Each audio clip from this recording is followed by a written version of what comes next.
সব সময় গলায় ব্যথা। খাওয়ার সময় মনে হতো হয়তো খাবার আটকেই আমি মারা যাব।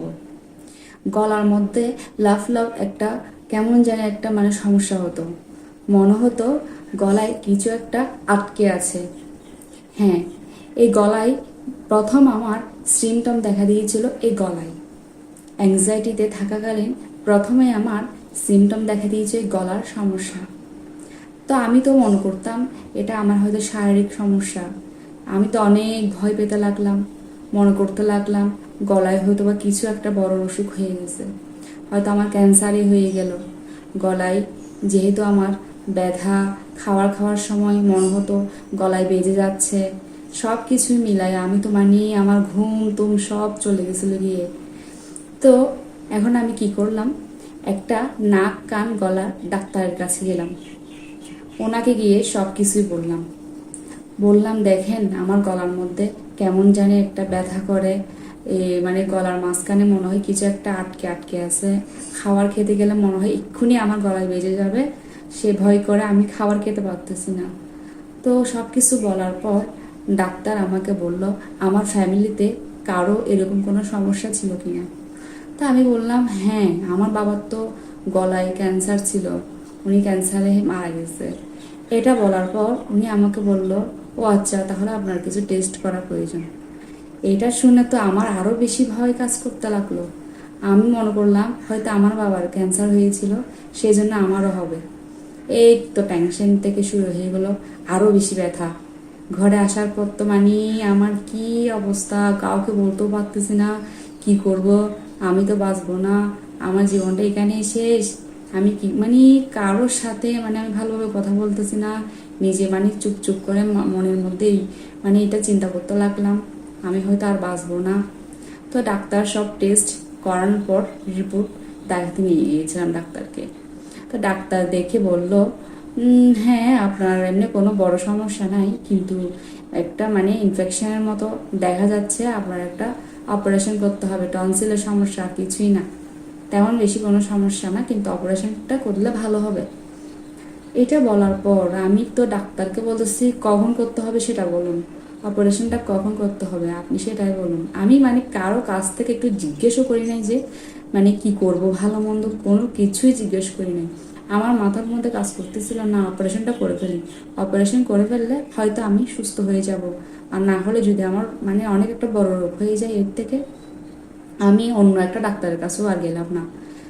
ভয় থেকে তাড়াতাড়ি তার 2-4 দিন পর, হ্যাঁ 4 দিন পর গিয়ে আমি ঠিকই একা একা, আমার হাজব্যান্ড বাইরের দেশে থাকে, তো আমার শ্বশুর শাশুড়ি নিয়ে আমি থাকতাম।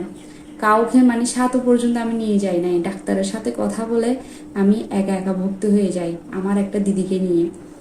তো ভর্তি হওয়ার পর অপারেশন ঠিকই হয়ে গেল, উনি আমার টনসিল দুটাই কেটে নিয়ে নিল।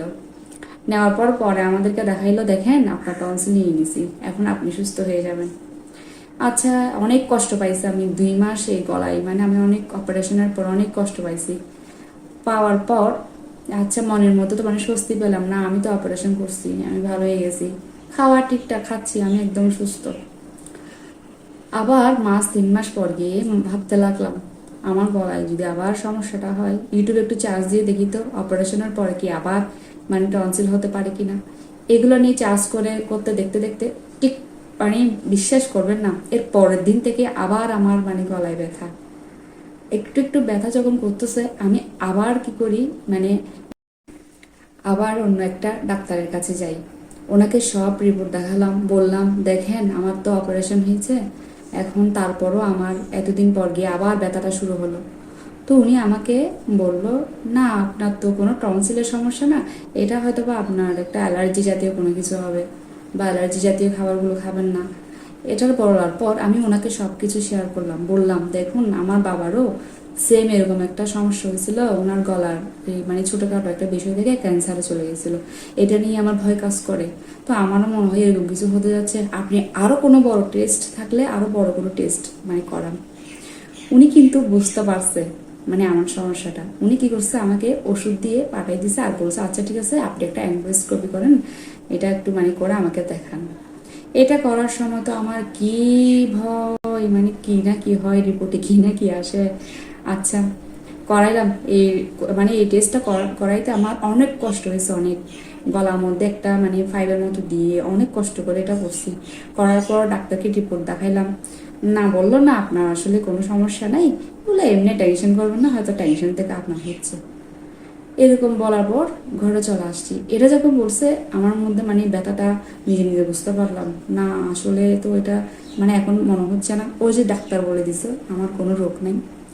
এরপর দেখতেছি আমার আসলে ব্যথাটা মানে কোথায় চলে গেছে। এর মানে যখন আমি আবার পরে গিয়ে মানসিক সমস্যার মধ্যে একদম বেশি জড়াই যাই সিমটমগুলো নিয়ে, তখন আমার এটা আবার মাঝে মাঝে হতো, মাঝে মাঝে হতো। তখন মানে একদম বুঝে গেছি যে এটা মানে কি অ্যাংজাইটির একটা সিমটম, আর কিছুই না।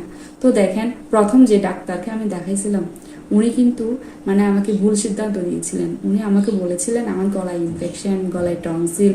তো আমি আসলে 1 লাখ টাকা, 1 লাখ টাকা আমার খরচ হয়েছে, 1 লাখ টাকা। এই 1 লাখ টাকা দিয়ে আমি আমার অপারেশন করাইছি, ট্রিটমেন্টগুলো করাইছি, ওষুধ খাইছি, মানে প্রায় শুধু এই গলার অপারেশনটা আমি করাইছি, 1 লাখ টাকা গেছে গিয়ে আমার। তো না, টাকাটা অনেক বড় বিষয় না, আমার নিজের একটা আমি ক্ষতি করে ফেললাম। আমার টনসিল তো ভালো ছিল, পরে গিয়ে সেটা বুঝতে পারলাম আসলে কি ভুলটাই না আমি করলাম। এটা মাত্র অ্যাংজাইটির কারণে হলো আমার। এই অ্যাংজাইটি আমাকে আসলে অনেক কষ্ট দিচ্ছে, অনেক অনেক। আপনারা যারা মানে এখনো খাবার খেতে গেলে গলায় আটকে যাবে, আটকে যাবে, মারা যাবেন, এগুলো আর করিয়েন না, এগুলো করিয়েন না। মনকে বোঝান, এগুলো আমাদের টেনশনের, মনের একটা ভয়ের, আর কিছুই না। ভয় থেকে আমাদের এরকম হচ্ছে। আমার ভিডিওগুলো করার একটাই উদ্দেশ্য, আমার মতো ভুল আপনারা কেউ করবেন না। অতিরিক্ত চিন্তা করার কোনো প্রয়োজন নেই। আমরা যখন পৃথিবীতে আসছি, আমাদের একদিন না একদিন মরতে হবে। এটা আপনারা মাথার মধ্যে সেট করে নেন, দেখবেন। আর উপরওয়ালার প্রতি একটু আস্থা রাখুন। হ্যাঁ, ওনার উপর সব কিছু ছেড়ে দেন। সব টেনশন আমি করব এমন কোনো কথা নাই, কিন্তু ওনার উপরও কিছু টেনশন ছেড়ে দেন। যা হবে দেখা যাক, দেখা যাক না কি হয়। তো আমার মতো ভুল আপনারা করবেন না। এটা একটা অ্যাংজাইটির সিমটম। এই যে গলার মধ্যে সাহস করে খাবার খাওয়ার সময় যখন আপনার মনে হবে আপনার গলায় আটকে যাচ্ছে, হ্যাঁ, এটা একবার হবে, দেখবেন কিছুক্ষণ গেলে আপনার এটা আর মনে হবে না। আপনি খাবার খেতেই থাকবেন, খাবার খেতেই থাকবেন, ভয় পেয়ে খাবার খাওয়া বন্ধ করে দিবেন না। আবার অনেকে তো মানে এমনও আছে যে ডাক্তারের কাছে গেলে ওইখানে বেশি করে খাবার খেয়ে নিত। না, আমার তো এখন যদি ডাক্তারের কাছে আছি, আমি খাবার আটকে গেলে ডাক্তার তো আছে, আমাকে দেখে নিবে, আমি তো মরবো না। আর বাসায় গেলে খাবারটা খেতে পারে না ওই ভয় থেকে। তো এগুলো করবেন না। এই অ্যাংজাইটি সিমটম, এটা এটা নিয়ে ভয় পাওয়ার কিছু নেই। আপনি ভালো হয়ে যাবেন, মনোবল রাখেন। আমি প্রত্যেকটা ভিডিওতে বলি, অ্যাংজাইটি থেকে বের হতে হলে আপনার মনোবল অনেক বেশি প্রয়োজন। আর একটু নিয়ম মেনে চলুন। আমার অন্য ভিডিওতে বলা আছে যে আমি কিভাবে সারাদিনের একটা রুটিন মেনে চলতাম, কিভাবে পজিটিভ চিন্তা করতাম। হ্যাঁ, পজিটিভ চিন্তাই আপনাকে এই রোগ থেকে খুব সহজে বের করে আনবে। 1 মাস আপনি পজিটিভ চিন্তা করে চলুন, মাথার মধ্যে কোনো নেগেটিভিটি আনবেন না। যা হবে দেখা যাবে, যে সিমটমই আপনার মধ্যে দেখা দেখ না কেন, আপনি যা হবে দেখা যাবে বলে সামনে এগোন। ভয়কে আপনার কাছে আসতে দিবেন না। এটাই হলো আমার বলার সমস্যার কথা আর সমাধান। এটার একটাই সমাধান, ভয় পাবেন না।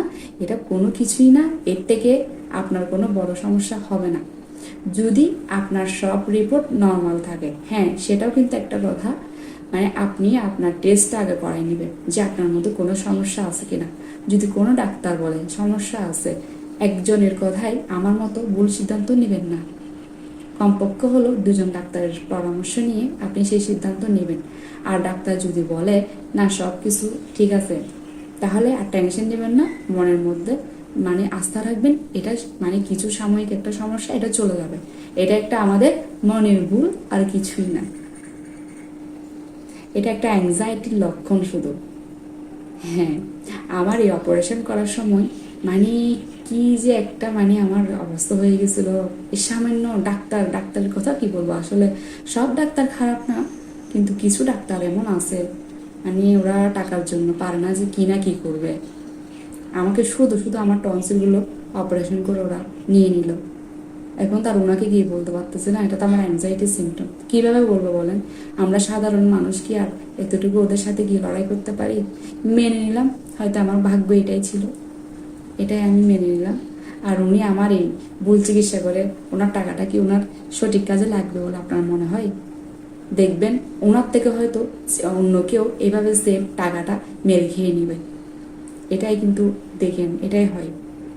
তো যাক, আমি মূল কথায় আসি, আপনারা কেউ ভয় পাবেন না। গলার ব্যথাটাও একটা অ্যাংজাইটির সিমটম, আর অন্য কোনো কিছু না। মনে সাহস রাখুন। আর অ্যাংজাইটির থেকে রিকভার হওয়ার যে আমার চ্যানেলের সব ভিডিওগুলো একটু দেখে নেবেন।